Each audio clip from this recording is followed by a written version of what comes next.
Something big is coming. I know that you know it. I'm feeling it. And I just wanted to sit down and talk about it.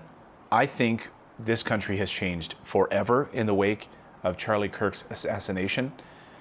Because if you're not in touch with the young people and you don't understand how this has affected an entire generation of young Americans, then you are out of touch. But I think what we're seeing is something so large that we can't even wrap our heads around what happened.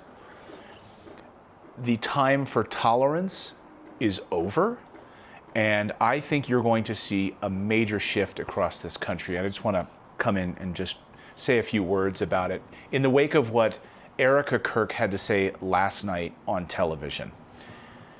So I can't believe that she was able to come out and give a speech and talk about Charlie's legacy, the future of Turning Points, and they're going to continue on with their mission, that this is spiritual warfare, she said.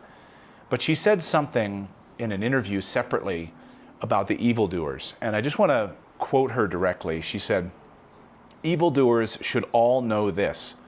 If you thought my husband's mission was powerful before, you have no idea." She said, "You have no idea what you have just unleashed across this entire country and this world." And I don't think she's being hyperbolic at all. I think she is spot on 100%. Now, maybe you and I can share some anecdotes here. I would love to hear your comments below, just in your neighborhood, just talking to family and friends, or just discussions you've had over dinner. Share them below, because I can tell you, even if it's just anecdotally, I'm hearing from conservatives, I'm hearing from friends all over the country who have had enough. They are fed up. So this being unleashed, this idea of being unleashed, it's about tolerance. And I think this is a moment, and I can feel it. I'm getting like goosebumps just thinking about it. I'm sick and tired. I'm sick and tired of people like us who just want a better country. I'm sick and tired of us being pushed around, talked down to, treated as if we're some sort of fascists or Nazis or, illiberal, intolerant wretches. I'm sick of it. And I'm angry about it. I talked to Father Calvin Robinson on the show the other day about this, and he said the time for tolerance is over. Father Robinson. And I said, "Father, I'm feeling that too. Is that okay? Is that okay to say enough? Enough of just like sitting back with our arms crossed, sitting back and allowing people to talk down to us? Oh, you don't want to get the COVID shot? Well, you must be some sort of a fascist anti-vaxxer. Oh, you don't want trans ideology in your school? You're so intolerant. Where's the love in your heart? Oh, you don't want this individual who's been arrested 14 times to just be able to walk free? Where is your compassion?" I'm sick of it. And I think what you're seeing now over the past 48 hours is the tolerance is evaporating. And all of the men and all of the conservative women who've sat back and just allowed us to be shit upon for so long, it's coming to an end. Take, for example, the woman who, at an Office Depot that's gone viral over the past 24 hours, wouldn't print out a Charlie Kirk prayer sign. Somebody came in to spend $50 of his own money to print a poster to go to a prayer vigil for Charlie Kirk. She wouldn't print it out at Office Depot because it was considered propaganda. Alrighty, so what's your name? Carol, I'm print supervisor. I'm one of the managers. Yes. So, unfortunately, So they say they don't print political print propaganda. No. So this is somebody that passed away a couple years ago. That's political propaganda, unfortunately. I'm So sorry. this is for a prayer tonight, for a prayer vigil? It's still propaganda, unfortunately. What makes it propaganda? Because he's a political figure, and I don't have to. Press. Yeah.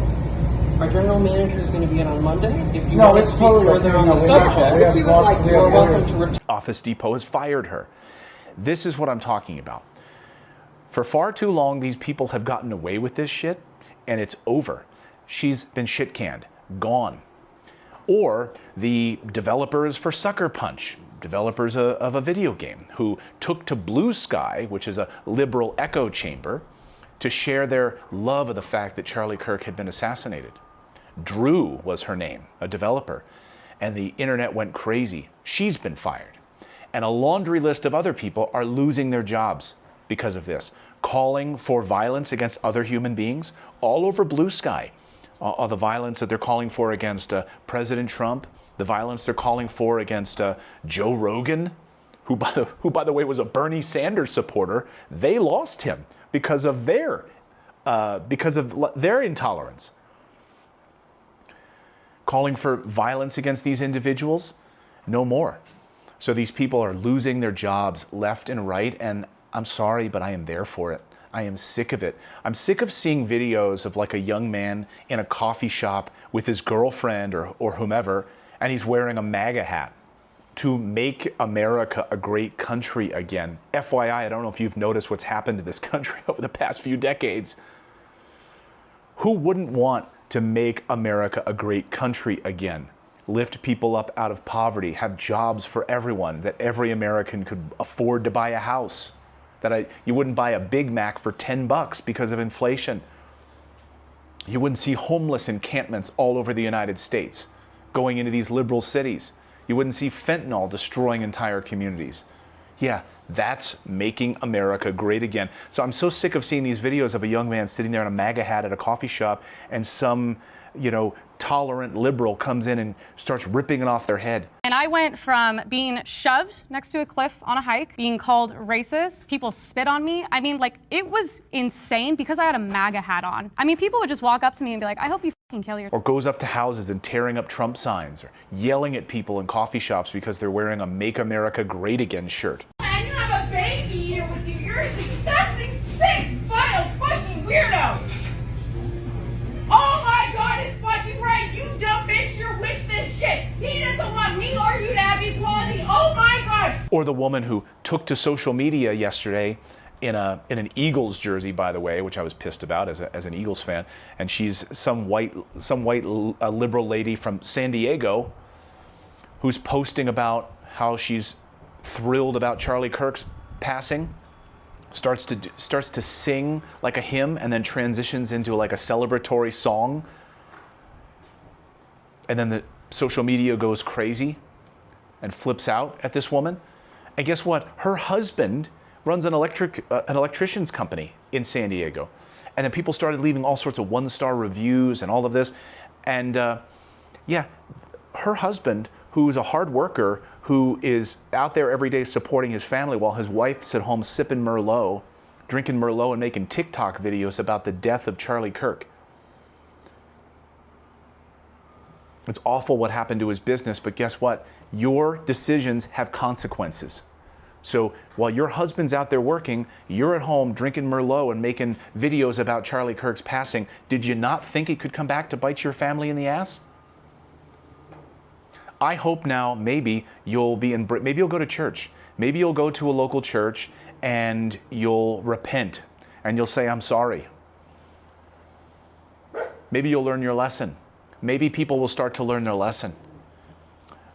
But I see something big happening in this country. For far too long, we've been sitting there with our arms crossed as they shove trans ideology into our schools, and then we get shouted down as bigots. We get shouted down as bigots for not wanting our children to be exposed to this perversion. We get shouted down as racists if we don't want to open up our borders to illegal immigrants pouring across our borders and destroying the cultural fabric of our country. Then we're racists. Never mind the fact that large swaths of them are criminals. You're somehow intolerant if you don't support the massive child sex trafficking operation that ran through this country under Joe Biden. How dare you talk about that? Enough is enough. So when I hear Erica's statement last night, it just hit me. I got chills. It hit me because I've been feeling it. I've been seeing it. I know that you're seeing it. When she says, you have to know what you've just unleashed across this country and around the world. What you've unleashed is a sleeping giant. You've walked all over us for too long. You've looked down upon us for too long, and we are sick of it. That's what you've unleashed. So you want to take to social media and proudly condemn or call for violence against other individuals, you're going to lose your job. And I don't care at all about it. I'm going to shout you down if I see you in a coffee shop celebrating this type of behavior. We are not going to be silent anymore. That's what you've unleashed. Not violence, because we don't do that. Not violence. But we are going to win, and you are going to lose. And I am sick and tired of it. And if there's one positive thing to come out of this, it's that you've just awakened a sleeping giant. You've unleashed what you've unleashed across this country. You have no idea, as Erica just said. Anyway, I just wanted to come in and talk about that because I can't get it out of my head. Since I heard it last night, I couldn't sleep. I think I had like an alert on my watch that's like, you didn't sleep at all last night. Yeah, I didn't. Let me know. Are you on the same page with me here? Are you seeing it? Are you feeling it? Let me know down below. And thank you. Thank you for subscribing and being here. Love to all of you. Love to all of you. No more. No more.